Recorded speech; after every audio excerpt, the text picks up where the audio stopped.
Hello viewers, আসসালামু আলাইকুম। আমাদের আজকের রেসিপি কাঁচা মরিচের সস। তো চলুন রেসিপি ভিডিওটি শুরু করা যাক।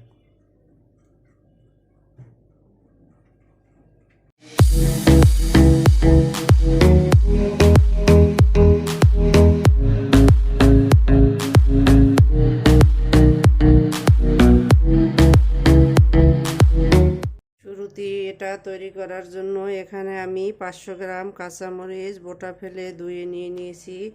এখন এগুলোকে আমি টুকরো টুকরো করে কেটে নিব।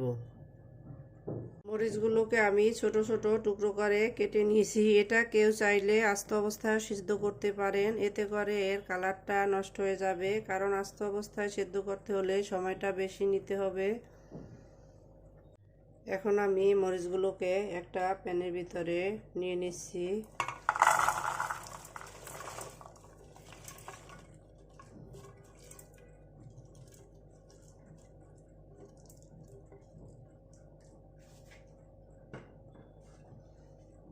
এর ভিতরে দিয়ে দিচ্ছি একটা বড় রসুনের খোসা ফেলে আমি পরিষ্কার করে নিয়ে নিয়েছি, কিছুটা আদা, দুটা তেজপাতা, এগুলো দিয়ে দিচ্ছি।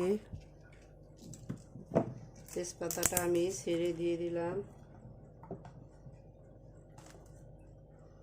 আর দিয়ে দিচ্ছি 1 টিস্পুন গোটা ধনিয়া, 1 টিস্পুন কালো গোলমরিচ। এখন চলে যাব কিচেনে। তো চলুন কিচেনে যাওয়া যাক। কিচেনে এসে প্যানটা আমি চুলায় বসিয়ে দিয়ে দিয়েছি। এতে দিয়ে দিচ্ছি মেজারমেন্ট কাপের 2 কাপ পানি,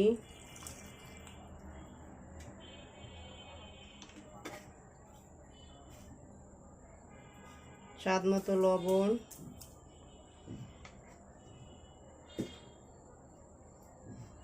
আর দিয়ে দিব মাঝারি সাইজের 2টা আলু। আমি আলু দুটাকে আগেই সেদ্ধ করে রেখেছিলাম, এটা দিয়ে দিচ্ছি।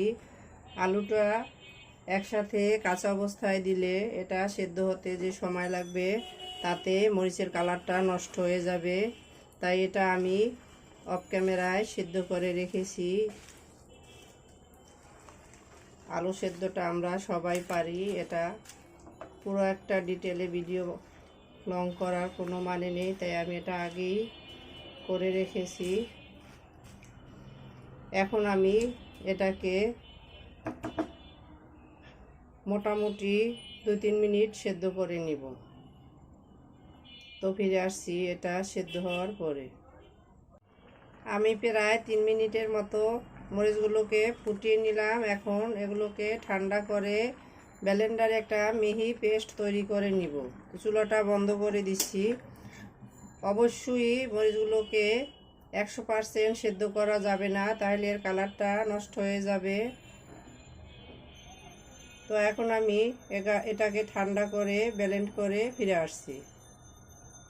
মরিচগুলোকে আমি ঠান্ডা করে ব্লেন্ডারে ব্লেন্ড করে নিয়ে নিয়েছি।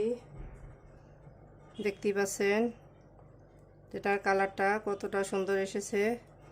এখন আমি এগুলোকে একটা প্যানের ভিতরে ঢেলে নিব।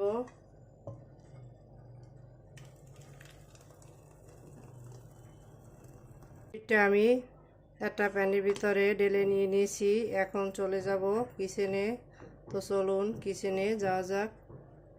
কিচেনে এসে চুলায় প্যানটা বসিয়ে দিয়েছি।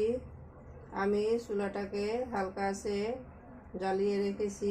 এখন এর মাঝে আমি এখানে রেখেছি কিছু তেঁতুল, পানি দিয়ে ভিজিয়ে, এগুলোকে কষলে বিচিটাকে আলাদা করে এর থেকে কিছুটা মার আমি নিয়ে নিব।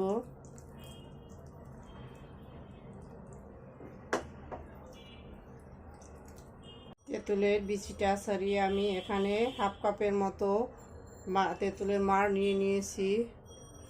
এখন আমি এটাকে রেখে দিচ্ছি, এটা পরে ইউজ করব।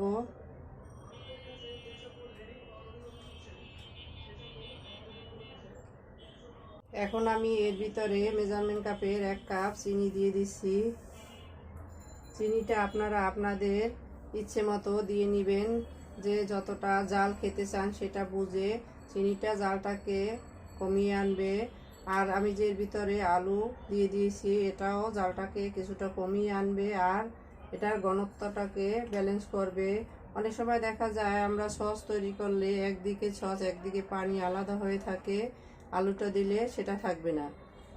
আর আপনার যদি আলু দিতে না চান তাহলে কর্নফ্লাওয়ার এটা তুলে নেওয়ার কিছুক্ষণ আগে কর্নফ্লাওয়ার ঠান্ডা পানিতে গুলে সেটা ইউজ করতে পারেন। আর সেটা আপনার ঘনত্ব বুঝে ইউজ করবেন।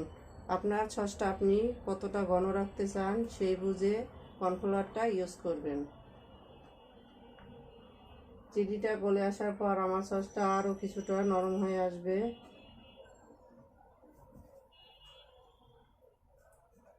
আমি এখানে আরও কিছুটা বিট লবণ দিয়ে দিচ্ছি। এর আগে আমি নর্মাল লবণ দিয়ে দিয়েছি, সেটা বুঝে এটা দিতে হবে।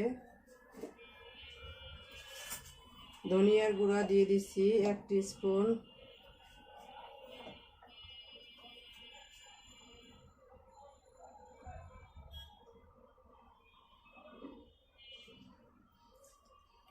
তেঁতুলের মাঠটা আমি সবশেষে ইউজ করব।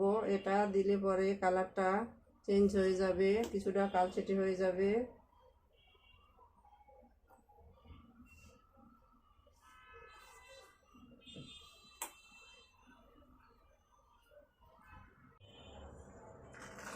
আমি প্রায় 7-8 মিনিট এটাকে জাল করে নেড়ে নিয়েছি। দেখতেই পাচ্ছেন এটার ঘনত্বটা কেমন হয়েছে। এখন আমি এর ভিতরে দিয়ে দিব তেঁতুলের মাঠ। তেঁতুলের মাঠটা আমি পুরোপুরি দিয়ে দিলাম, মানে সবটুকু দিয়ে দিলাম। এটা দেওয়াতে কালারটা কিছুটা কালচেটে হয়ে গেছে। এটাকে আমি আরও 3-4 মিনিট এভাবে নেড়ে নিব। ফিরে এলাম 2-3 মিনিট পরে। এখন আমি চেক করে নিব সসটা পারফেক্টলি হয়েছে কিনা। এজন্য আমি একটা প্লেটের ভিতরে সামান্য সস নিয়ে নিলাম। প্লেটটা কাত করে ধরছি, দেখতেই পাচ্ছেন এটা সমানভাবে নেমে আসছে, এবড়ো থেবড়ো হচ্ছে না, তার মানে আমাদের সস রেডি। এখন আমি সবশেষে এর ভিতরে দিয়ে দিব 1/2 কাপ ভিনেগার। দিয়ে দিলাম। সসটা দীর্ঘদিন রেখে খেতে চাইলে অবশ্যই ভিনেগারটা ইউজ করতে হবে। ভিনেগারটা দীর্ঘদিন রাখতে সাহায্য করবে। চুলাটা বন্ধ করে দিচ্ছি। এখন আমি অপেক্ষা করব এটা ঠান্ডা হওয়ার জন্য। এটা ঠান্ডা হলে পরে আমি এটার জন্য একটা বয়ম পরিষ্কার করে ধুয়ে মুছে শুকিয়ে রেখেছি, তার ভিতরে ঢেলে নিব। তো অপেক্ষা করছি এটা ঠান্ডা হওয়ার জন্য। সসটা ঠান্ডা হয়ে গেছে। আমি একটা সার্ভিং ডিশে আর বয়মে ঢেলে নিয়েছি। দেখতেই পাচ্ছেন এর ঘনত্বটা এমন হবে। ঠান্ডা হওয়ার পরও এটা একেবারে জমে যায়নি। তো আমি এখন এটাকে সার্ভ করে নিচ্ছি। সার্ভ করে নিলাম আমরা আমাদের কাঁচামরিচের সস। দেখতেই পাচ্ছেন কতটা অসাধারণ হয়েছে। আমাদের রেসিপি ভিডিওটি ফলো করে আপনারাও তৈরি করে দেখবেন। কমেন্ট সেকশনে জানিয়ে দিবেন কেমন হয়েছিল আমাদের রেসিপি ভিডিওটি। লাইক, কমেন্ট, শেয়ার, সাবস্ক্রাইব করে আমাদের পাশে থাকবেন। আল্লাহ হাফেজ।